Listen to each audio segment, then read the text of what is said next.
इस क्रम में नए वक्फ कानून के तहत राज्य वक्फ बोर्डों में जो नॉन मुस्लिम को रखने का नया प्रावधान किया गया है, वह भी प्रथम दृष्टया अनुचित प्रतीत होता है, जिसका मुस्लिम समाज में भारी विरोध भी है। इसी प्रकार के अन्य नए विवादित प्रावधानों के सुधार को भी लेकर केंद्र सरकार अगर वक्फ कानून को फिलहाल स्थगित करते हुए उस पर समुचित पुनर्विचार करती है तो ये बेहतर होगा। मीडिया बंधुओं, मैं आप लोगों का ध्यान बौद्ध महाबोधि मंदिर गया से संबंधित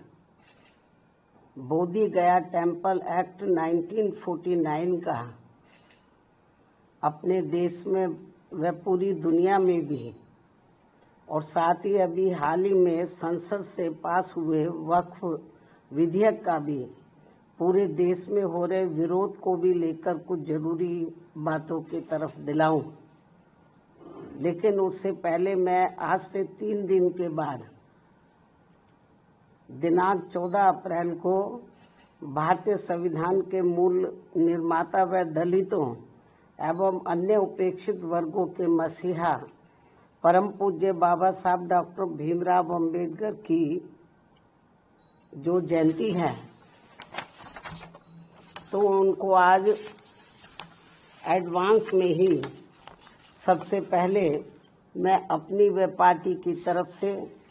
पूरे तय दिल से अपने श्रद्धा सुमन अर्पित करती हूँ, जिन्होंने कदम कदम पर अनेकों कष्ट झेलकर अपनी पूरी जिंदगी इस देश में सदियों से जातिवादी व्यवस्था के शिकार रहे लोगों को आत्मसम्मान व स्वाभिमान की जिंदगी बसर करने के लिए समर्पित की है, जिसके लिए इन्होंने भारतीय संविधान में हर स्तर पर इनको जरूरी कानूनी अधिकार भी दिए हैं। लेकिन दुख की बात यह है कि उनका केंद्र व राज्यों की अब तक रही अधिकांश सरकारों में अभी तक भी इन्हें पूरा लाभ नहीं मिल पा रहा है, जिसकी खास वजह से ही बाबा साहब डॉक्टर भीमराव अंबेडकर के बताए हुए रास्तों पर चलकर मान्यवर श्री कांशीराम जी ने उनके जन्मदिन के शुभ अवसर पर अर्थात दिनांक 14 अप्रैल सन 1984 को बहुजन समाज पार्टी के नाम से राजनीतिक पार्टी का विधिवत गठन किया और फिर इस पार्टी के जरिए ही पूरे देश में इनके अनुयायियों को अपने पैरों पर खड़े करने का निरंतर प्रयास भी जारी रखा और अभी भी है। जबकि पिछले कुछ वर्षों से कांग्रेस, बीजेपी व अन्य जातिवादी पार्टियां खासकर बाबा साहब के जन्मदिन के मौके पर उनके अनुयायियों के वोटों को लुभाने के लिए जो किस्म किस्म के हथकंडे इस्तेमाल कर रही हैं और इस बार भी कर रही हैं, तो उनके बहकावे में ना आकर इन्हें अपनी एकमात्र हितैषी पार्टी बीएसपी के बताए हुए रास्तों पर चलकर ही उनके अधूरे रहे कारवां को मंजिल तक जरूर पहुंचाना है। इतना ही नहीं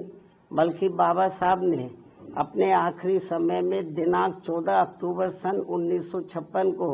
अपने अपार अनुयायियों के साथ धर्म परिवर्तन करके जो बौद्ध धर्म की दीक्षा ली है,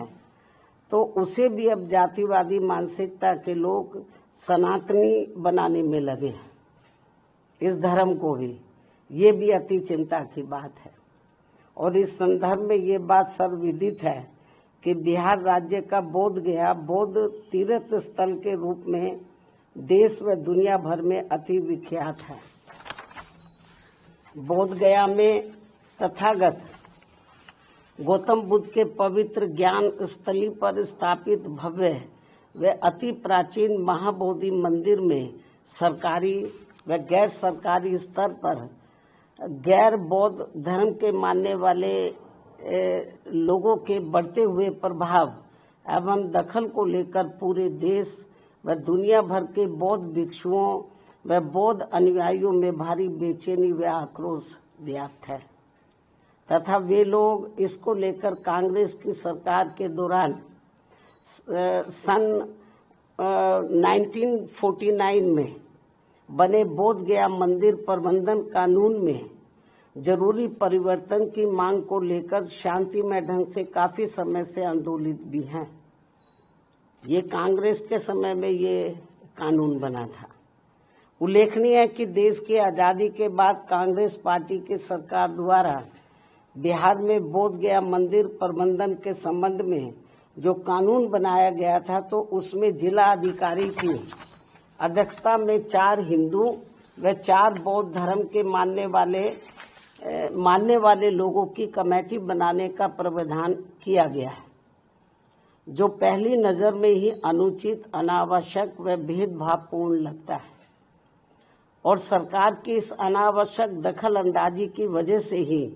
वहां महाबोधि मंदिर में पूजा पाठ, देखरेख, संपत्तियों के संरक्षण, उसका रखरखाव व साफ सफाई आदि के साथ ही लाखों तीर्थ यात्रियों की सुख सुविधा आदि को लेकर भी स्थिति लगातार असहज व तनावपूर्ण सी बनी रहने की आम शिकायत है, जिसकी वजह से बौद्ध धर्म के मानने वालों की ये मांग है कि महाबोधि मंदिर की पवित्रता को पूरी तरह से बनाए रखने तथा इसकी सही से देखभाल के लिए ये जरूरी है कि मंदिर में पूजा पाठ, उसकी सुरक्षा व संरक्षण आदि की पूरी जिम्मेवारी बौद्ध भिक्षुओं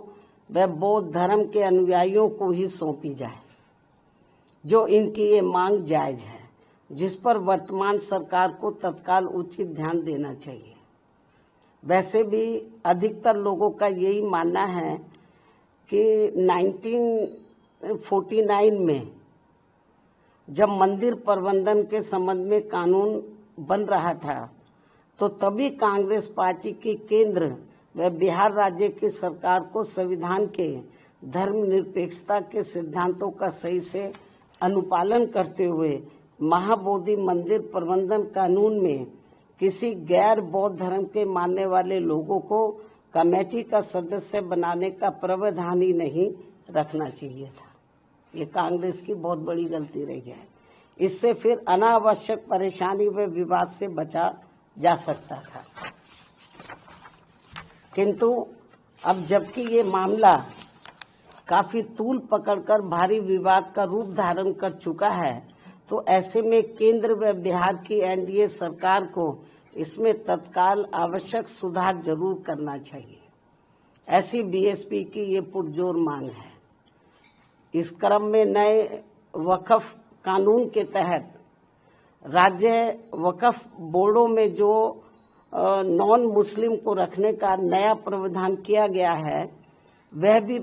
प्रथम दृष्टया अनुचित प्रतीत होता है, जिसका मुस्लिम समाज में भारी विरोध भी है। इसी प्रकार के अन्य नए विवादित प्रावधानों के सुधार को भी लेकर केंद्र सरकार अगर वक्फ कानून को फिलहाल स्थगित करते हुए उस पर समुचित पुनर्विचार करती है, तो ये बेहतर होगा। अर्थात इन सभी मामलों में सरकार जरूर ध्यान दे, बीएसपी की पुनः ये मांग है। इसके अलावा भारत में भारतीयों की सुरक्षा के लिए केंद्र में सभी राज्य सरकारों को आतंकियों के विरुद्ध अपने अपने राजनीतिक स्वार्थ को छोड़कर भारतीय कानून के तहत निष्पक्ष, ईमानदार व सख्त कानूनी कार्रवाई करनी चाहिए या इनके द्वारा होनी चाहिए। तो ये देश व यहाँ के नागरिकों के हित में